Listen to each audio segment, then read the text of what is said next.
दोस्तों, क्या आपने कभी सोचा है कि अगर आपको अपनी सबसे बड़ी गलती सुधारने के लिए रीसेट बटन मिल जाए तो क्या होगा? एक ऐसी गलती जिसने आपके भाई की जान ले ली। स्वागत है एक ऐसी दुनिया में जहां गेट खुलते ही सब बदल गया। कहानी शुरू होता है। एक दिन अचानक आसमान में एक चमकता हुआ नीला और बेंगानी रेक्टेंगुलर पोर्टल खुलता है। दुनिया में एक गेट जाहिर हुआ। अलग अलग जगहों के विजुअल्स, बर्फ से ढके पहाड़ और गरीब बस्तियां, हर जगह वही पोर्टल दिख रहा है। ऐसे ही पोर्टल्स पूरी दुनिया में देखे गए। शुरुआत में लगा कि ये कोई कुदरती नजारा है। शहर की भरी हुई सड़क, लोग आराम से जीब्रा क्रॉसिंग पर चल रहे हैं और ऊपर वही पोर्टल लटक रहा है। हैरानी की बात यह थी कि यह फिनोमिनन किसी को नुकसान नहीं पहुंचा रहा था। लोग इसके नीचे से ऐसे गुजर रहे थे जैसे ये कोई आम बात हो। लेकिन वक्त के साथ लोगों की चिंता बढ़ने लगी। न्यूज चैनल पर हर दिन नए पोर्टल्स की खबर आने लगी। अकेले जेजू आइलैंड में ही 20 से ज्यादा पोर्टल्स मिल चुके थे। साइंटिस्ट और एकेडमिक्स एक बिल्डिंग की छत पर खड़े होकर उस पोर्टल की जांच कर रहे हैं। बड़े बड़े एक्सपर्ट्स इसका कारण ढूंढने में लगे थे। उन्हें शक होने लगा था कि हाल ही में दिखने वाले अजीब एलियन क्रीचर्स का रिश्ता इन्हीं पोर्टल से है। फिर हमें दिखाया जाता है एक बड़ा ट्रक जो सामान से लड़ा हुआ है। एक लड़का रेड वेस्ट और कैप पहने मेहनत से सामान उठा रहा है। ये हमारा मेन कैरेक्टर है, हाँ, यूजिन। दुनिया बदल चुकी थी। आसमान में अजीबोगरीब पोर्टल्स खुल रहे थे। लेकिन हन यूजिन के लिए उसकी असली दुनिया उसके छोटे भाई के गिर्द घूमती थी। एक थका देने वाले दिन जब मूविंग ट्रक का काम खत्म होने वाला था, तभी एक वर्कर ने पसीना पूछते हुए जोर से कहा, नाइस, हमने सारा सामान पैक कर लिया है। यूजिन, जो इस मेहनत के काम में सबसे आगे था, उसे देखकर बॉस का दिल खुश हो गया। बॉस ने बड़े प्यार से कहा, हन यूजिन, बहुत अच्छा काम किया, अब निकलने से पहले थोड़ा ब्रेक ले लो। ब्रेक के वक्त एक बुजुर्ग वर्कर ने यूजिन को पानी देते हुए पूछा, बेटा, तुम इतनी कम उम्र में इतनी मेहनत क्यों करते हो? क्या ये पैसे कॉलेज की फीस के लिए जमा कर रहे हो? यूजिन ने मुस्कुराते हुए जवाब दिया, नहीं, ये मेरे लिए नहीं, मेरे छोटे भाई के लिए है। उसने बताया कि बचपन में ही उनके पेरेंट्स गुजर गए थे और तब से वो दोनों अकेले हैं। अपने भाई को एक अच्छा भविष्य देने के लिए यूजिन ने अपनी पढ़ाई छोड़ दी और दिन रात काम करने लगा। वर्कर ने हैरत से पूछा, तो क्या तुम्हारा भाई सच में इतना खास है? यूजिन ने तुरंत अपना फोन निकाला और गर्व से अपने भाई की फोटो दिखाई। देखिए ना, वो मुझसे भी लंबा है और दिखने में किसी हीरो से कम नहीं। यूजिन का भाई के लिए प्यार यहां नहीं रुका। वो एक्साइटमेंट में बोलने लगा, मेरा भाई एक परफेक्ट बच्चा है। वो हर एग्जाम में टॉप करता है और बचपन से ही मेरे पीछे ह्यूम ह्यूम करते हुए घूमता रहता था। यूजिन का ये पागलपन देखकर वर्कर ढंग रह गया और सिर्फ इतना ही कह सका, अच्छा, मैं समझ गया।" वापसी के रास्ते में ट्रक में बैठकर सब लोग उन पोर्टल्स की बात करने लगे। यूजिन को चिंता हो रही थी क्योंकि एक पोर्टल उसके भाई के स्कूल के रास्ते में भी था। तभी यूजिन ने आसमान की तरफ देखा और थोड़ा हैरा हुआ। क्या इन पोर्टल्स का रंग हमेशा से ऐसा ही था? क्योंकि इस बार पोर्टल नीला नहीं बल्कि अजीब लाल रंग का चमक रहा था।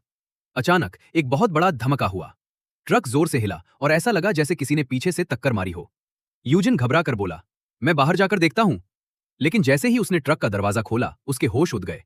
उसके सामने कोई गाड़ी नहीं बल्कि पोर्टल से निकला एक भयानक काला दरिंदा खड़ा था, जिसकी लाल आंखें सीधा यूजिन को घूर रही थी। यूजिन अभी यह समझ ही रहा था कि यह आखिर क्या बला है कि तभी उस मॉन्स्टर ने अचानक एक जोरदार दहाड़ मारी और यूजिन की तरफ लपका। लेकिन यूजिन का रिफ्लेक्स कमाल का था। जैसे ही मॉन्स्टर ने हमला किया, यूजिन ने तुरंत नीचे झुककर खुद को बचा लिया।